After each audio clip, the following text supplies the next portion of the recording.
day 3 of our trip, we bought some tickets for the open-top bus tour of Cape Town and used that to travel to the Kirstenbosch Gardens on the eastern slopes of Table Mountain. The land for the gardens was bequeathed to the South African state by Cecil Rhodes in 1902 and has subsequently been landscaped and planted to show off the huge variety of flora which are unique to the Cape area. The garden contains approximately 9,000 of the 24,000 unique indigenous plant species of South Africa.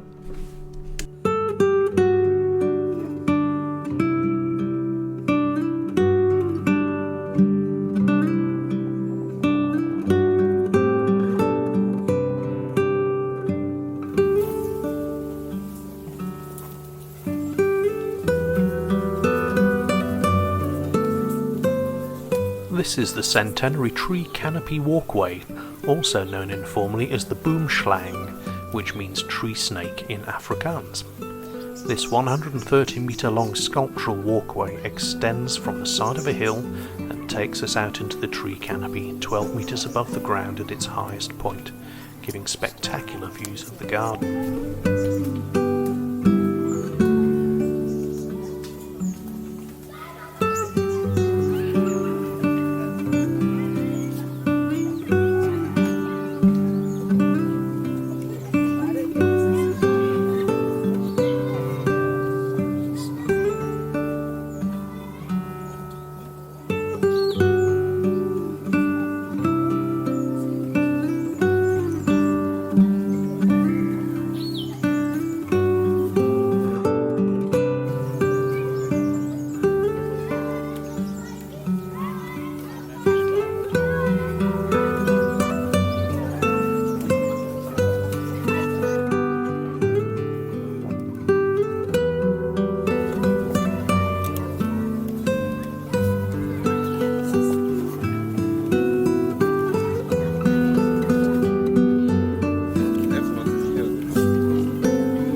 Kirstenbosch National Gardens. Helen being a bit too short. Having a lovely day. Nice and sunny, loads of flowers here which are unique to the Cape. All good fun.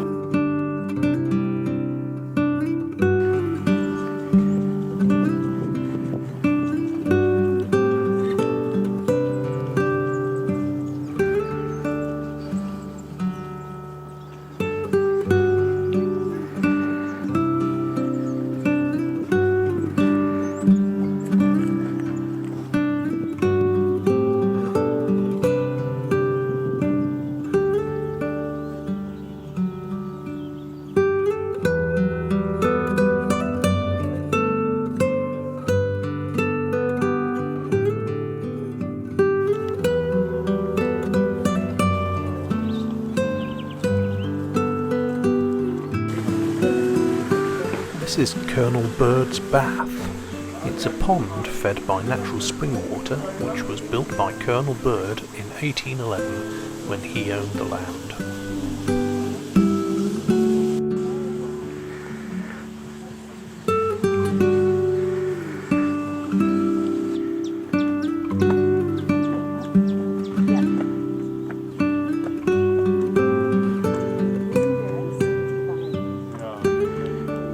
Professor Harold Pearson identified the site for the gardens to be constructed and was the first director of Kirstenbosch from 1913 to 1916.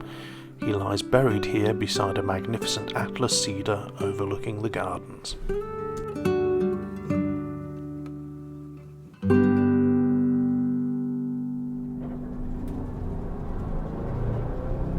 After a very pleasant day in the gardens, we hopped on the bus again, which headed north along the western coast of the Cape, with the Atlantic Ocean on the left of the road and Table Mountain visible to our right. The peaks you can see here on the right are known as the 12 Apostles, despite the fact there are actually 17 peaks. The bus stopped briefly in Camps Bay, which we would visit again the next day, before returning to the V&A waterfront and our hotel, where we indulged in our usual late afternoon stiffener. Yeah, it's nice, isn't it? It's got both in it. So that's what we need to find when we're back at home. Lovely. Good health. And we're doing a cheers again, but we've already done it. Yeah, but we're doing it for the camera now. Cheers. I like it. It's very pretty. It's not a bad review. Yeah, it's very nice. It's very pleasant.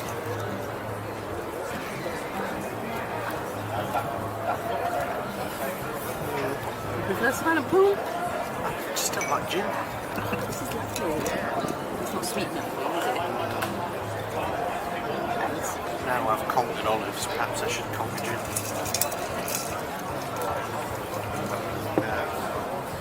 I say I could enjoy that. You could or you couldn't.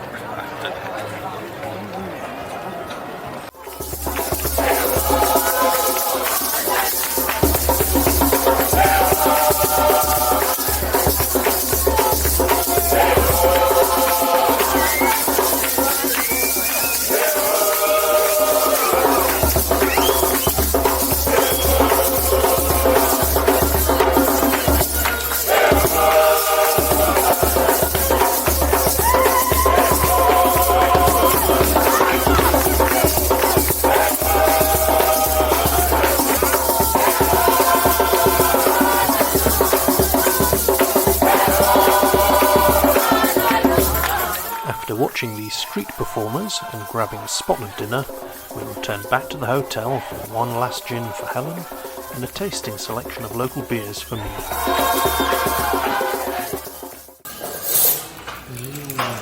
Where are you going to start? Start at the very beginning. Cheers, my dear. Cheers. Nice. It's beer. What one's that? It's the first one. Might be the striking one. Zebra.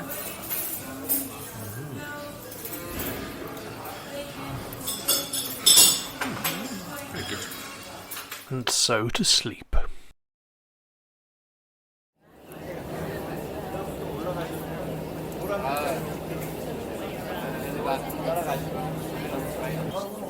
The next day we were up early and took a taxi from our hotel to the Table Mountain cable car, in the hope of beating the rush of tourists who would be arriving by bus. Thankfully we didn't have to queue for too long for our ride up to the top of the mountain. Oh, that's a very funny sensation, isn't it? It is. The cabin of the cable car is round and the floor rotates through 360 degrees as you ascend the mountain, which ensures that everybody on board gets a view out of all sides of the cabin.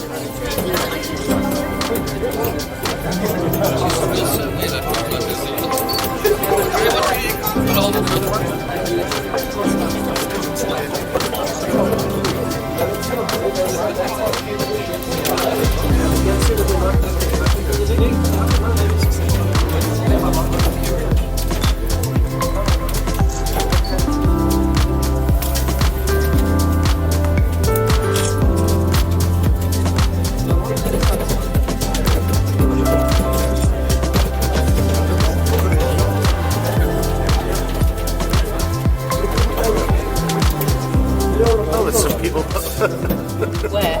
on the mountain. They're stuck.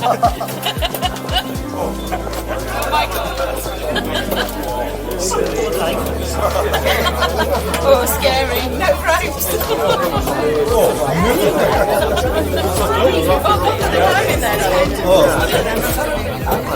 So that's how they got there.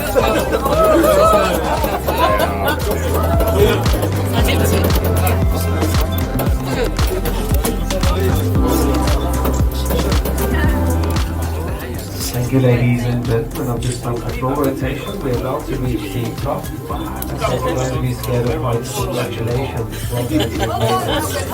The docking altitude is 1,067 meters, roughly 3,500 feet above sea level. Just got a few safety announcements. Firstly, keep your return tickets safe. You need your tickets to get back down again. And ladies and gentlemen, note that Table Mountain is a World Heritage Site, so when on top, please don't waste any water, chip away rocks or stones, pick any flowers, and especially do not eat any wild animals while on top. It is for your own safety. To all our smokers, smoking is only allowed at the terraces underneath our cafe. The rest of the mountain is a no smoking zone as it is a fire hazard. And the 12 past this terrace is also your departure point for your free guided tours. Every hour on the hour until 3 p.m. Your next tour, the first tour of the day, departs at 9 a.m. From the terraces, there will be a Table Mountain tour guide waiting to meet you. And most importantly, have a good time, enjoy the morning minutes. And the excellent look on the left-hand side facing the main lobby. Thank you very much.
The top of Table Mountain, as you might expect, is pretty much flat. The clue is in the name after all. It's covered with vegetation and there are snakes and small mammals called dassies living up there. We joined a guided tour before spending some time exploring the summit by ourselves. Okay, so gentlemen, I'm going to show you points of view. Okay, so we'll start on this side. So ladies and gentlemen, the side here is what we call Lion's Head. The reason why it's called Lion's Head, if you look at the whole rock or the rock formation of the hill, this is Lion's Head and there's his body. So that's what we call Lion's Head. Also, the last Cape Lion was killed there on Lion's Head. So we used to have Cape Lions. The Cape Lion, unlike your normal ones you'd find in Kruger, they weren't beige or brown, they were actually black.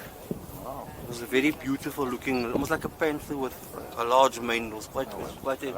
The area on that side there is Sea Point.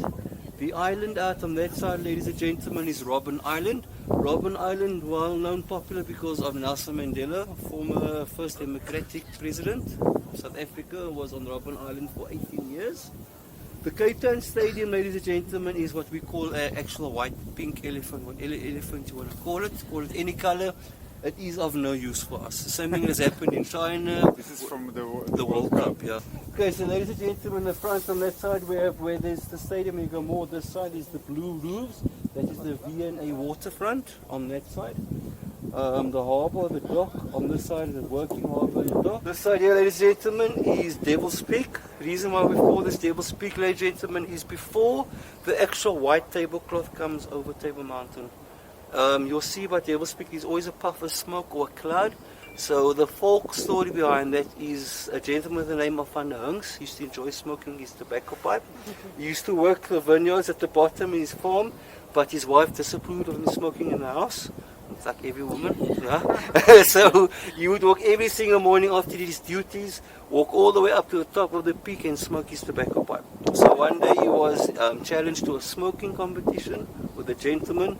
So they smoked for days. They kept smoking. So after a few months, the gentleman turned around and told Van der Hunks, fine, stop. You actually beat me.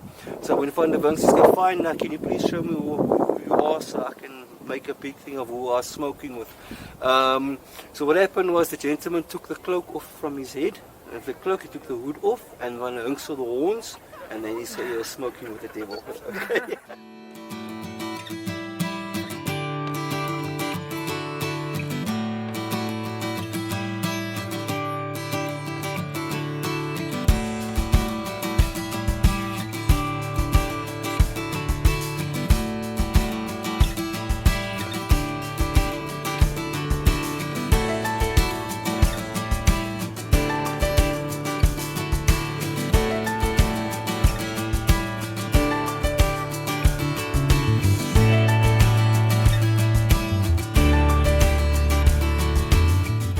So here we are at the top of Table Mountain with Helen standing on a rock to be a bit taller and Cape Town behind us.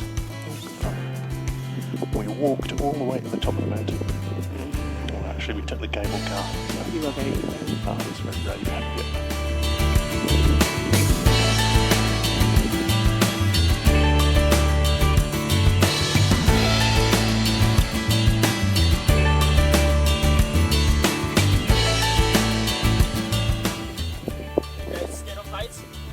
We're not going too much closer.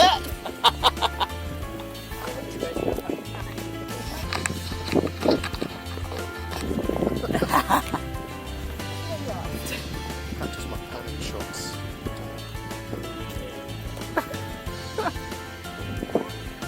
Oh, to have the fearlessness of the Instagram generation.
Exploring the summit of Table Mountain, we took the cable car back down and jumped onto the open-top bus again to head to the beachfront town of Camps Bay.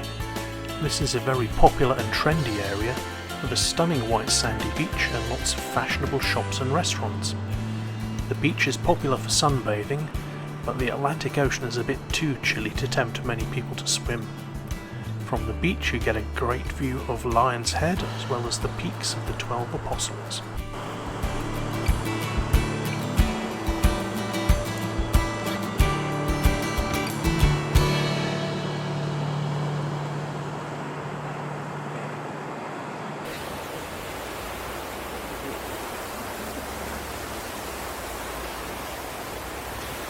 Oh, you can see the cable car.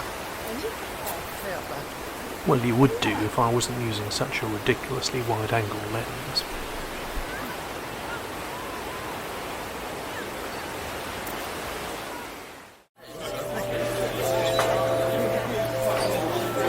Too bad of a location, is it? No. You could have stayed at the hotel next door. I think it would have been a bit. Yeah, big time. Not so good evening. I mean, it's very quite as many options as where we are, where we have been. Sweet enough for me.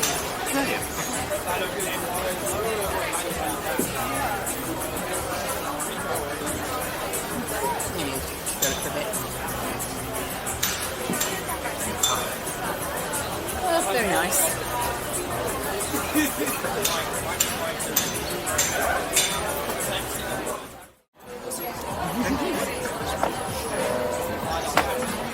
After a tasty lunch in Camps Bay, we returned to the V&A waterfront, where our open-top bus ticket also entitled us to a little sightseeing cruise around the harbour to take in the views from the water level.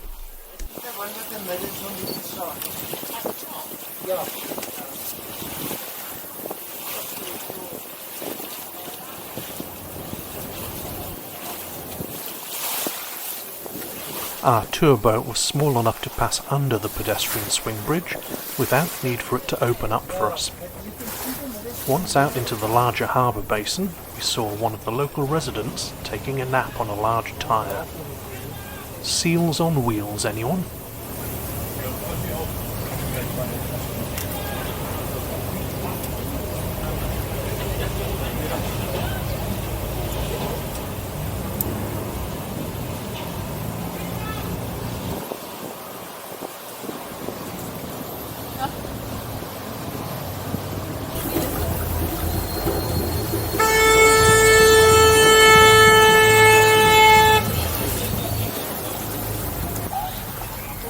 Back in the inner basin, we sailed past the moorings of the yachts and apartments of the richest of the Cape Town residents, as well as a dragon boat out for a practice session. Our mini cruise was now nearing its end, and we were returning to the dock before walking back towards our hotel.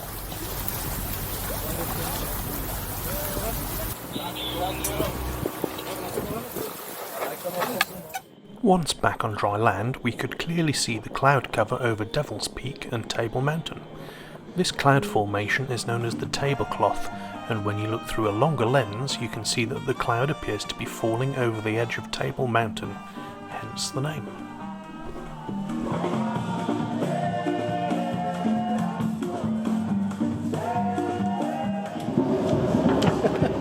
Cheers.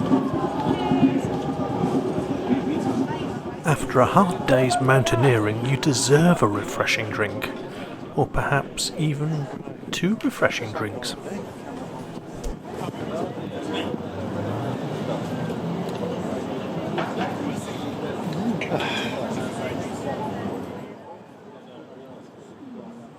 And so, with the sun slowly setting as we watch the tablecloth cover Table Mountain, we come to the end of our last full day in Cape Town.